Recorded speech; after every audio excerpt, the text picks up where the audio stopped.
let's take the perfect family photo." I stood expressionless as the camera flashes flickered in the photography studio. For 33 years, this mask had become a part of me. The ivory dress I'd chosen from the high-end boutique was selected to match Mother's taste. "Kate, show a bit more smile, Mother." Elizabeth Harris's voice carried its familiar irritation. Next to her, my sister Jenny displayed her perfect smile. The pride of Harvard Medical School's valedictorian. Mother's only daughter. Jenny's characteristic innocence remained intact even at 28. "You're fine just as you are." My fiancé Michael gently squeezed my hand. As a partner at a prestigious law firm, he knew everything. The relentless studying for scholarships since I was 15. Mother's merciless financial exploitation. My exclusion from family events. His presence was my emotional anchor. It had all started after Mother's miscarriage of a male child. I was the introverted daughter born instead of the son she'd wanted. A constant disappointment to Mother's expectations.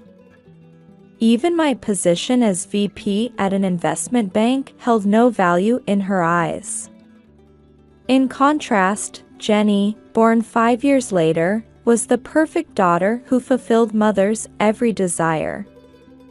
Mother's real estate company, Harris Properties, had established a solid position in Boston's social circles. However, behind its glamorous facade, the systematic abuse towards me continued. My college tuition was completely withdrawn from my account, and most of my salary was collected as a family obligation. The inheritance had already been transferred to my sister as a gift. "That's a lovely photo." At the photographer's words, I nodded quietly. At this wedding, all the truths of the past 20 years would be revealed. I could feel the weight of the red folder in my suit's inner pocket. Mother doesn't know. The records of the $10 million she embezzled. My forged signatures. All the evidence is now in my hands. Michael's legal expertise had been invaluable in preparing the documentation. From the studio's large windows, Boston's cityscape was visible. Mother's real estate company building was part of that view. I gazed at my reflection in the window. No longer would I live as someone else's shadow. "Well, let's start greeting the guests," Mother's voice rang out. As the star of social circles, she had already put on her perfect hostess face. She moved around the studio with a grace that belied her 58 years. My sister, following Mother, glanced at me. Her eyes held their usual guilt. However, her instinct for self-preservation had always outweighed her conscience. I smiled faintly. Soon, this facade of a perfect family photo would shatter forever. Setting the wedding date for the day before Mother's company's shareholders' meeting was part of the meticulous plan. Tomorrow, everything changes. The empire of illusions built by Elizabeth Harris will expose its truth on the most spectacular stage, her daughter's wedding. The scent of champagne wafted through the grand ballroom of the Boston Ritz-Carlton. Soft sunlight filtered through stained glass windows, casting rainbow patterns on the floor. The venue Mother had chosen exuded a fairy tale castle atmosphere. "Wonderful choice of venue," the hotel coordinator remarked to me. She didn't know that this venue too had been booked with money withdrawn without authorization from my account. The white and gold decorations cast elegant light across the space where 400 prominent guests would gather. The ceiling-high champagne tower was quintessentially Mother's taste. The light prism created by crystal glasses seemed to shimmer ephemeral, like Mother's illusory image. Each table featured custom rose arrangements. Pure white roses with subtle gold leaf expressed today's wedding theme of eternal radiance. However, that eternity was about to shatter. "Harris family, please, for your photo." At the photographer's call, Mother responded with a perfect smile. In her pure white silk dress, she behaved as if today was her own special occasion. With graceful mannerisms, she drew attention from those around her. Beside her stood Jenny in a mauve-pink dress. Rumors of Mother's special order for her dress were already circulating among the guests. Guests' eyes naturally focused on Jenny, the young Harvard-educated doctor, the perfect daughter who received all of Mother's affection. And then there was me, a VP at an investment bank who had never once received Mother's approval. "Kate, move a little closer." Mother's voice carried a subtle commanding tone. I moved sideways as instructed. My wedding dress train quietly brushed the floor. The lace dress, supposedly imported from France, had been chosen to maintain Mother's appearances. With each photo, Mother tried to position Jenny prominently. "Look at our genius doctor," she boasted to those around her. "She's being promoted to department head at Boston General Hospital soon." A small wave of discomfort spread among the relatives. Everyone knew this sister wasn't supposed to be today's star. I could see the groom's family unable to hide their bewilderment. Especially Michael's mother was frowning. She was the one I had once confided in through tears. "You must reclaim your life," she had embraced me then. In a corner of the venue, Boston's political and financial elite were trying to approach Mother. Even the governor had made an appearance. Expectation for Harris Properties' new projects gleamed in their eyes. Mother was proudly discussing plans for a new high-rise development, a project funded by using my inheritance as collateral without my consent. "Beth, what a magnificent wedding," the Boston Globe publisher's wife called out to Mother. "It's just like a royal wedding." Mother smiled with satisfaction at those words. Her ambition to stand at the pinnacle of social circles was steadily being realized. Rumors about Harris Properties' new project must already be spreading. They didn't know that the company was built on the sacrifice of her daughter's life. "What a wonderful wedding," Jenny whispered to me. Her voice carried the usual guilt. She must have known everything Mother had exploited from my life. Yet she had continued to avert her eyes from the truth. Her fear of losing Mother's affection had outweighed her empathy for her sister. I nodded quietly. The red folder was already placed near the speech podium. All the video equipment was prepared too. In a corner of the venue, Michael's law firm colleagues were discreetly standing by. Their presence gave me courage. Mother was now speaking glamorously to the guests. Reigning as the queen of Boston's social circles, she didn't sense even a hint of her impending downfall. Her luxurious earrings sparkled in the chandelier light, purchased with money exploited from my salary. I touched the small remote control hidden in my wedding dress pocket. "There's no escape now." This is the moment to end 20 years of silence. Michael squeezed my hand and nodded slightly. His presence strengthened my resolve. The golden bubbles poured into the champagne tower, scattered light ephemerally. Like those bubbles, Mother's empire of illusions was about to vanish. In a corner of the venue, I was doing a final check of the program. Right after Mother's speech, my prepared video would play. I had already anonymously leaked information to the media. Tomorrow's morning papers would extensively cover the Harris family's collapse. "Ready?" Michael whispered in my ear. "Yes, perfect." I took a deep breath. This is the beginning of a new life. No one will ever steal my life again.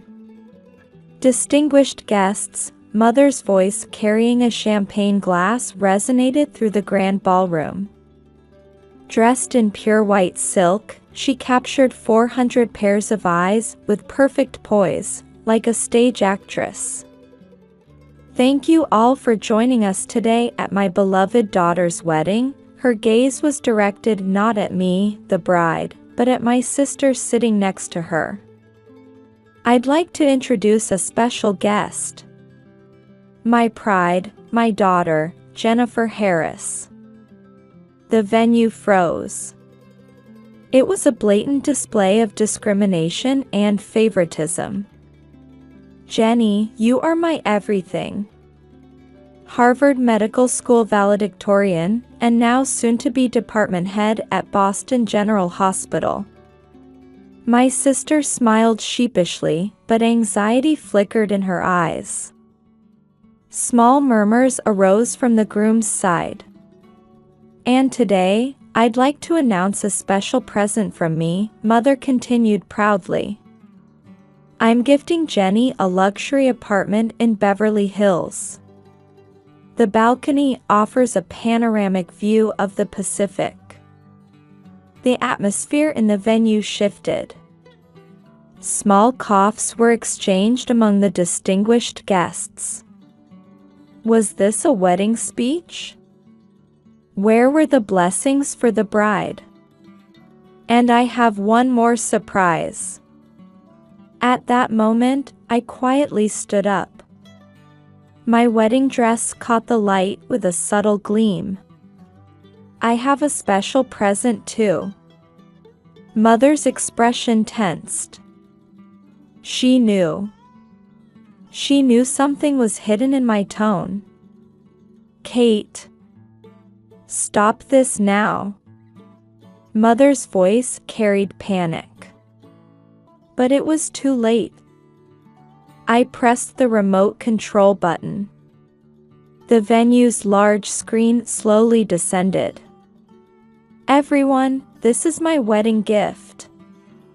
The first image on the screen was a copy of a bank passbook from 20 years ago. $5 million deposited as a scholarship under Mother's signature had been withdrawn the next day by someone. "This is my account from when I was 15. Evidence appeared one after another. Forged signatures. Records of fraudulent fund transfers. Fraudulent real estate transaction documents. The full scope of embezzlement totaling $10 million was being revealed. "Kate, this is wrong. I can explain everything." Mother's voice trembled. The mask of the perfect social queen was peeling away layer by layer. "Explain? What have you explained in these 20 years?" My voice was surprisingly calm. "The reason I wasn't treated as your daughter? The reason you kept exploiting my life?" The venue had fallen dead silent. The governor turned away, and media representatives were pulling out their smartphones. I didn't know. My sister's voice trembled. Did she really not know? Or did she just choose not to know? Didn't know? Your Harvard tuition came from my account, under the name of a family obligation. Security guards caught Mother as she nearly collapsed. Her champagne glass fell and shattered with a ring. At that moment, the venue doors opened. Ms. Elizabeth Harris, we have a warrant. FBI investigators quietly approached. The color drained from Mother's face. This is not merely a family financial dispute. Michael stood up and began explaining in his lawyer's voice. Fraud, embezzlement, document forgery, and a corporate empire built on profits from these crimes. As the groom stood in support of his bride, the expressions of the attendees began to change. What was there was sympathy and understanding, and admiration for the courage to break 20 years of silence. This is not just personal vengeance, I continued quietly. Over these 20 years, Mother has extracted money from numerous young people using similar methods. Scholarship fraud, forced unfair loans, staged bankruptcies. The screen showed testimonies from new victims one after another. Young entrepreneurs, students, single mothers. Mother had preyed on their dreams and cleverly stolen their money. Elizabeth, you couldn't have.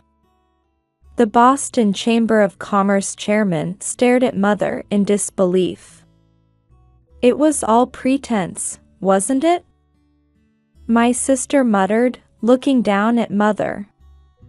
Your love, your expectations for me, everything was pretense. Mother had now completely lost her former dignity. Her makeup smeared, hair disheveled, sitting on the floor like just an aged woman. Kate, forgive me. To that voice, I quietly shook my head. Forgiveness is the court's role. The wedding had proceeded in a completely different way than planned. But every attendee understood that this was the moment of truth. The sound of an empire of illusions collapsing echoed through the grand ballroom. Boston Federal Court, Courtroom 1. Defendant Elizabeth Harris, how do you plead to the charges of fraud, document forgery, and embezzlement?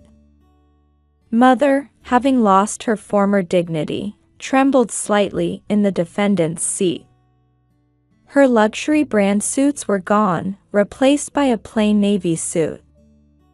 Media camera flashes captured her exhausted expression. I plead guilty. A murmur ran through the courtroom. Elizabeth Harris, president of Harris Properties and Queen of Boston Society, admitting guilt. It was a development no one had expected. Prosecution, your opening statement. The prosecutor stood up. The screen showed the full extent of 20 years of crimes. The systematic financial exploitation by defendant Elizabeth Harris goes beyond mere family issues. Using funds extracted from her eldest daughter Catherine Harris as seed money, she continued to create new victims. Evidence was presented one after another. Forged signatures. Fraudulent transfer records. Contracts bordering on extortion. The total damages amounted to $50 million. Particularly serious is the scholarship fraud case. The prosecutor presented new materials. The defendant approached financially struggling students, offered loans under the guise of scholarships, then cornered them with exorbitant interest rates and fees. Victim testimonies continued in court. Ms. Harris seemed like an angel who would save my life. A young single mother wept on the witness stand. But it was a trap. Before I knew it, the debt had snowballed. Another witness. A young startup entrepreneur. At first, I looked up to her as a mentor. But before I knew it, most of my company's shares had been taken. I quietly listened to the testimonies from a corner of the courtroom. Next to me was Michael, who had always supported me. His law firm was representing all the victims. And most malicious is that she attempted to pass on these methods to the next generation. The prosecutor presented new evidence. Records of emails mother sent to my sister. They detailed the methods of fraud. Sister, I'm truly sorry. My sister whispered from another part of the courtroom. She had appeared as a witness and admitted to maintaining silence despite being aware of mother's crimes. Her medical license was suspended. Now she volunteers at a rural clinic. Outside, media was swarming. The Boston Globe had organized a special investigative team, launching a series that delved into the social structures behind mother's crimes. What this case demonstrates is the systemic structure of exploitation in upper-class society, sociologists explained on TV programs. Exploiting the vulnerable behind a facade of charitable activities. Concealing it with social status. This is truly modern aristocratic extortion. Harris Properties stock price plummeted. Business partners canceled contracts one after another. The empire mother had built crumbled like a sandcastle. Catherine, what do you think is the significance of this trial? As I left the courthouse, reporters threw questions. I answered quietly. This trial is for all those who have been forced into silence. Michael placed his hand on my shoulder. And it's also the beginning of a new life. In the courtroom, the battle between prosecution and defense continued. But the conclusion was already visible. Mother's empire had completely collapsed, and a new era was about to begin. The court, considering the severity of the defendant's fraudulent actions' impact on society. The judge's voice resonated.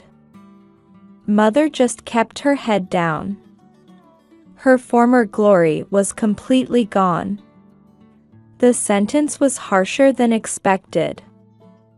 15 years in prison. And forfeiture of all assets. Furthermore, the court orders the establishment of a victim relief fund. Faint applause arose from the gallery at the judge's words. All of Elizabeth Harris's assets will be used for victim compensation.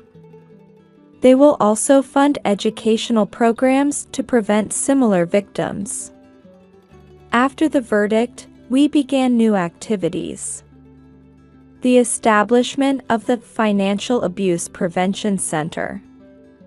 This became an institution to support people who suffered similar damage and provide preventive education. Michael's law firm promised full support. The media dubbed this movement the Harris Revolution. The reality of financial abuse became known to society, and voices calling for legal framework grew stronger. Financial abuse is the most invisible form of abuse, I testified at a congressional hearing. It binds victims with chains disguised as love. We must break this cycle. Mother's empire had collapsed, but that wasn't the end, it was a new beginning. By speaking the truth, we could change many people's lives. That conviction supported our activities. 2 years later, the former Queen of Society lived alone in a small apartment in suburban Boston. Elizabeth Harris still maintained her habit of waking at 6 a.m. However, now her day began with modest toast and tea instead of luxurious breakfasts. It's time for psychological counseling. The facility staff quietly knocked on the door. Mother was under a special program during her sentence. A rehabilitation program combining psychotherapy with community service. Yes, I'm coming. Mother's voice had lost its former arrogance. Instead, there was fatigue and a hint of regret. Meanwhile, my sister Jennifer was working as a doctor in a small town in Maine. Working in community healthcare, she found true fulfillment for the first time. Thank you, doctor. A poor fisherman's wife bowed deeply to her. The reputation of my sister's free house calls was gradually spreading in this town. I think I finally understand what Sis meant by true happiness, she writes to me once a month, conveying her feelings of guilt and gratitude in honest words. The Financial Abuse Prevention Act has finally passed. Michael excitedly showed me the newspaper. This law, nicknamed the Harris Law, clearly defines financial abuse between family members and establishes strict penalties. Your testimony was a major turning point. While working as CEO of an investment firm, I continued awareness activities, delivering victims' voices to society and expanding the circle of support. People gather from across the country for weekly lectures. I had the same experience. Hearing your story gave me the courage to speak up for the first time. Their words warm my heart. 2 years after the wedding revelation, society was definitely changing. Major banks had introduced early detection programs for financial abuse. Schools had begun teaching about healthy family relationships. What's your lecture schedule? Michael asked. Chicago this weekend. Then San Francisco. Our activities had spread nationwide. Sometimes it feels tiring. However, the fulfillment of living a new life is irreplaceable. There's a message from the support center, my secretary reported. Consultation numbers are up again this month. I nodded quietly. People suffering in darkness were finding light one by one. It might be slow progress, but I could feel definite change happening. Tomorrow's the Foundation Board meeting. The Financial Abuse Prevention Foundation had grown to have branches in all 50 states. With increasing corporate support, our activities were steadily expanding. And occasionally, letters arrive from Mother. I won't ask for forgiveness. I just want you to know I'm proud that your courage is saving many people. Every time I read these letters, I remember how that decision at the wedding ended up changing so many lives. What would you like to do with the letter from your mother? Michael gently asked. I'll write back someday. But not yet. I look out the window. Boston's cityscape is bathed in sunset. Like the light of a new era, slowly spreading.